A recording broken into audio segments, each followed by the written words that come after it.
We all know this Teddy Roosevelt from the night at the museum. However, I will not be talking about this charismatic character. I will be talking about the political side of Teddy Roosevelt. I am an American citizen, and I find myself very patriotic, and I have a great love for the greatest country on this earth. I have done my research, and I'm very passionate about the topic of being an American citizen. As you will see, all of my quotes from Teddy Roosevelt's The Duties of an American Citizen come from taskandpurpose.com. Roosevelt gave this speech at a time where he felt like the nation was struggling. The businesses were struggling, the political process was struggling, and the citizens were struggling with patriotism. With all the protesting going on in America, and in the sports world with players kneeling for injustice during the national anthem, I thought I see it fit that Teddy Roosevelt's The Duties of an American Citizen would be a great speech to honor at this time. My goal in giving this speech is to educate everyone on how to become better U.S. citizens and relate it to today's issues that we have here in America.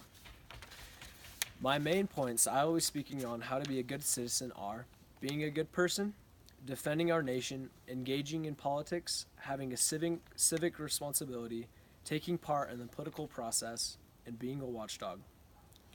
A little background for this speech. On January 26, 1883, in Buffalo, New York, Roosevelt gave the address titled The Duties of American Citizenship.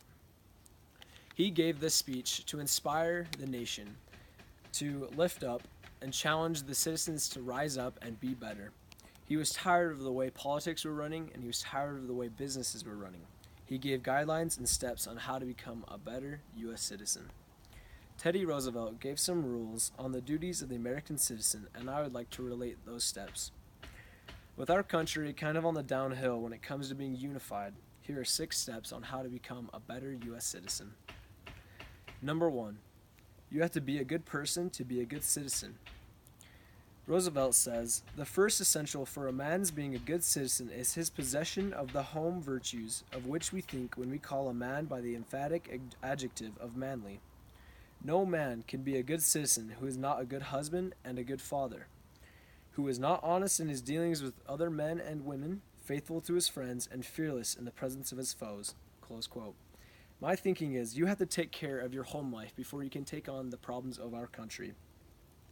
If everyone was more honest with each other, our nation would be in better standing right now. I found on APA.org, it says the rate of divorce is 40 to 50%. Which is a huge number considering that we are trying to solidify our country. Now, how are we supposed to solidify our country when we can't even solidify our own homes? I understand that there are exceptions, but I will not get into that. Number 2, defending our nation. In a free republic, the ideal citizen must be one willing and able to take arms for the defense of the flag, Roosevelt said. I was looking on the New York Times website, and it said just 88% of young men have registered for the draft, and which they are supposed to do. There has been a steady drop in the rate of young men willing to serve our country. That hurts me because we need to be accountable and take responsibility in fighting for our country, just as many young other brave men and women have done so before us to protect our own freedoms. Number 3, engaging in politics. The first duty of an American citizen, then, is that he shall work in politics. His second duty is that he shall do that work in a practical manner, and his third is that it shall be done in accord with the highest principles of honor and justice. Close quote. You don't necessarily have to run for president of the United States unless you'd like to, then go for it. But he is saying that you should understand politics and not just blindly elect someone who is running. We need to educate ourselves on the issues and problems of our country today and educate ourselves on who is trying to fix them, who is the best candidate, and if there aren't good candidates, maybe we should run ourselves. Number 4, having a civic responsibility. This next quote really impacted me and others that I have given this speech to. This quote really applies to our situation with the Las Vegas shooting a couple weeks ago.